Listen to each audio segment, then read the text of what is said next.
Welcome into another Inside Carolina postgame show. I'm Tommy Ashley. We are sponsored by Johnny T-Shirt and Congruity, Matt at congruityhr.com. That is Dewey Burke. This is North Carolina's third straight loss. Carolina drops to 4-4, 94-79. Dewey, opening thoughts. I mean,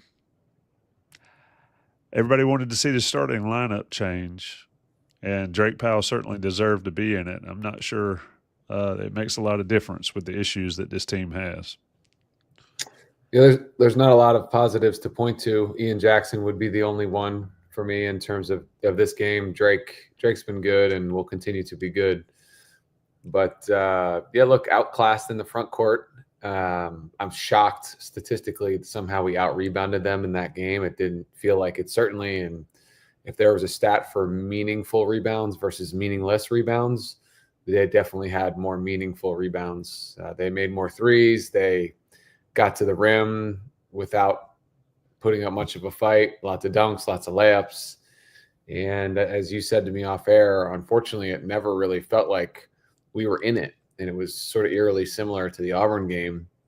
But I think the problem, and we'll get into the X's and O's, and there are things there, but I think we're outclassed from a roster perspective, unfortunately. I mean, our bigs just give us nothing. And it's very atypical, as has been talked about ad nauseum, and we're getting nothing from the front court. And then in the backcourt, we're small, and it's not a good recipe.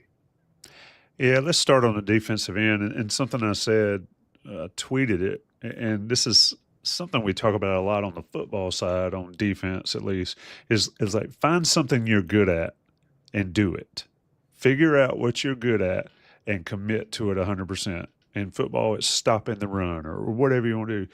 This Carolina team, I don't see a rhyme or reason, Dewey, with what's going on defensively. And it's not a new phenomenon. This has been an issue for North Carolina for a few years. Last year, they figured it out. What are you seeing there? Because whatever they're trying is not working. Yeah, last year we had an anchor, though. We had a fifth-year big who was, statistically one of the 10 best bigs we've ever had. You wouldn't call him one of the 10 best bigs to ever wear the jersey, but statistically, he was up there and he was solid. He was reliable. You knew you basically had 17 and 10 out of him and maybe 17 and 17. You could throw the ball into the post and occupy eyes. You and I have talked, I don't know how long we've been doing this, Tommy. Feels like 10 years. But I always talk to you about occupying eyes. You throw the ball into Baycott, he occupies eyes. People have to pay attention to that. And so on the offside, your motion, your screening, your fundamental stuff that you're running is more effective. RJ occupies eyes, but he's my size guy. I mean, he's small and he's not elite from a quickness perspective. And so we just struggle to scare anybody when we have the basketball. Who are they worried about? And I know you asked me about defense. When the other team is big, long, and athletic, and you're just not,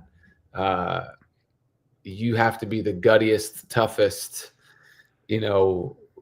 refuse to give in group if you're going to really guard.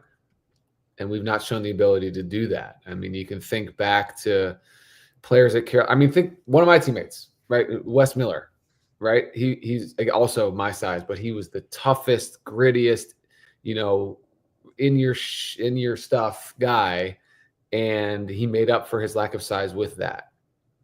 I don't see that here. And so unfortunately we're undersized. We're not as athletic. We're not as long. And then I also don't see, unfortunately, the toughness to dig in and grind that you would need, given the things I just said. For so many years we've been elite from a talent perspective and spoiled and gifted. We aren't that. We're quite ordinary from an athleticism, length, and size perspective. So you have to be really great at the things you can control. And we just aren't, not so far. Yeah, we talk about it all the time. Control what you can control, and you're right. I mean, case in point, the effort level on defense. Alabama has a run out in the first half. Drake Powell runs down, sprints, prevents the initial layup, and there's 4, maybe all 5 Alabama Nobody guys there to get the offensive rebound laid in and no other Carolina guys in sight. That can't happen. I mean, and that's one of those things. I know what past coaches would have done at that moment. Hubert's in a jam because he doesn't have anybody else that he can put in there. But we've talked about the effort that Withers puts out there. We talk about the effort that Jalen Washington puts out there. Seth Trimble was off tonight. I mean, he was in somewhere else. And to your point, RJ and Cadeau are just not big enough or physical enough to handle it. And then it seems like they're running up against these high. I mean, could you imagine the Alabama and Auburn game? I mean, goodness me, that's going to be a war.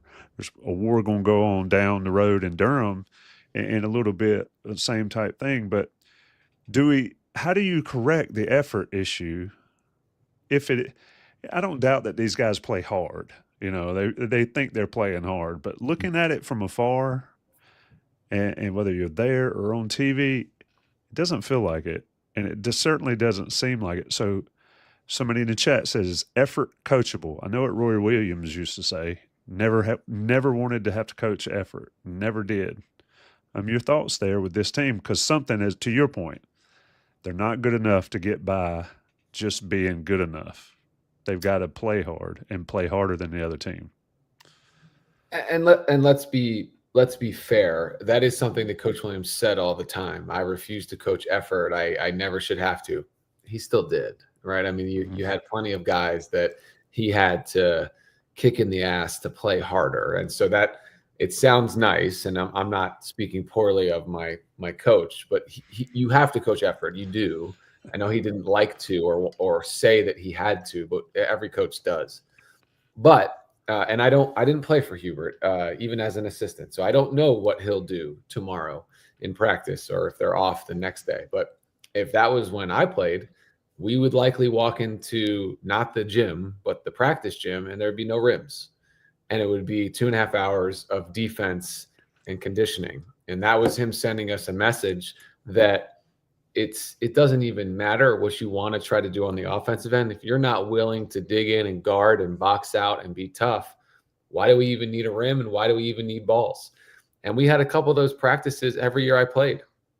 They were awful, as you'd expect. But, he was, red hot mad coming into those practices, and it worked. It mattered. And so there's some kind of a reset here that needs to take place. They've lost 3 in a row. They've been outclassed on the backboard. Again, athletically, all those things we can't fix. There's no other new bigs walking through the door this year.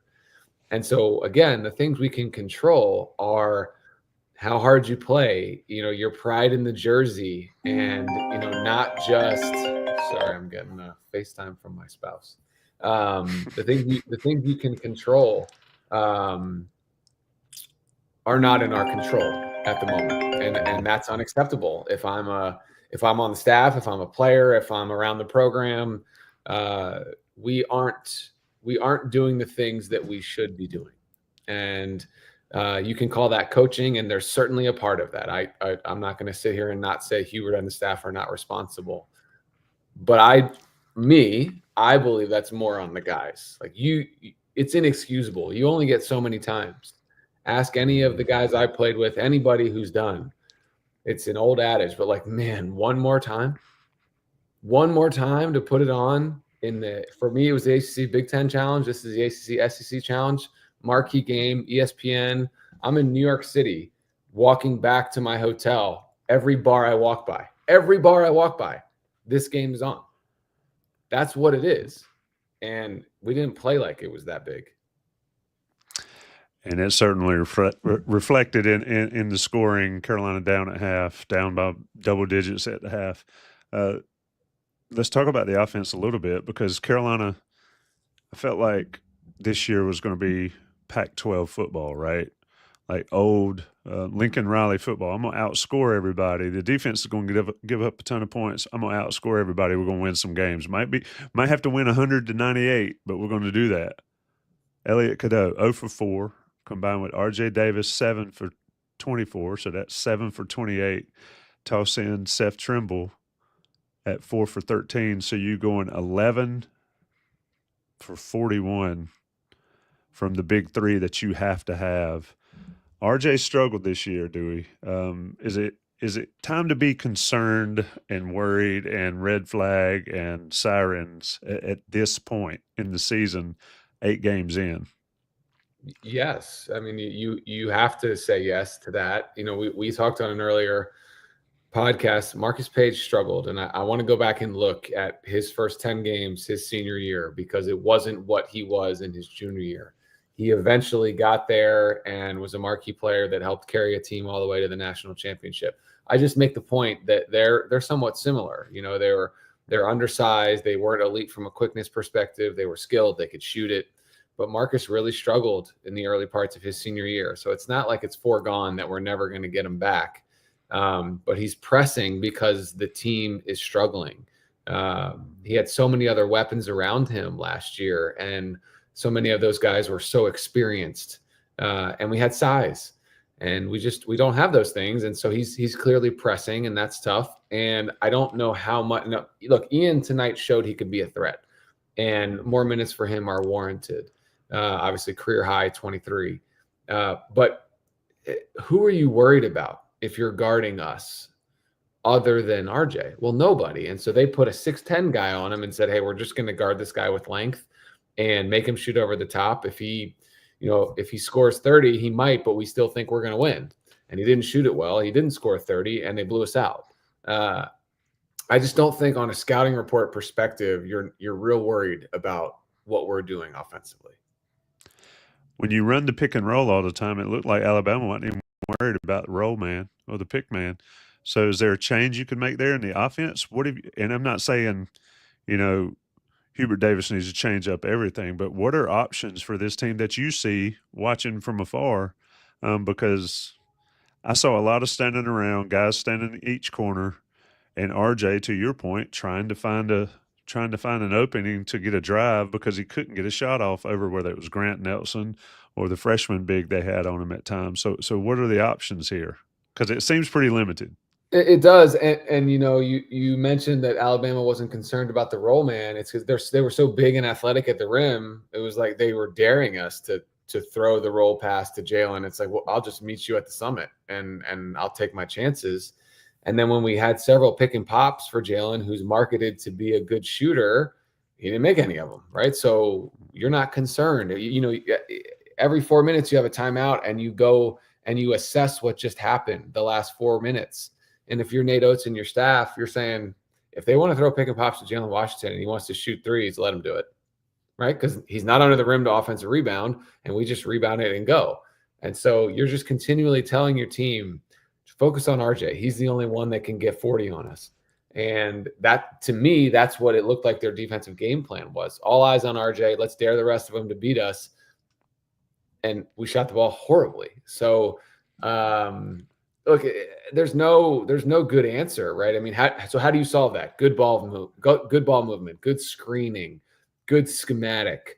But the best screening and movement, it's still hard to score when the other team is so much bigger and longer than you.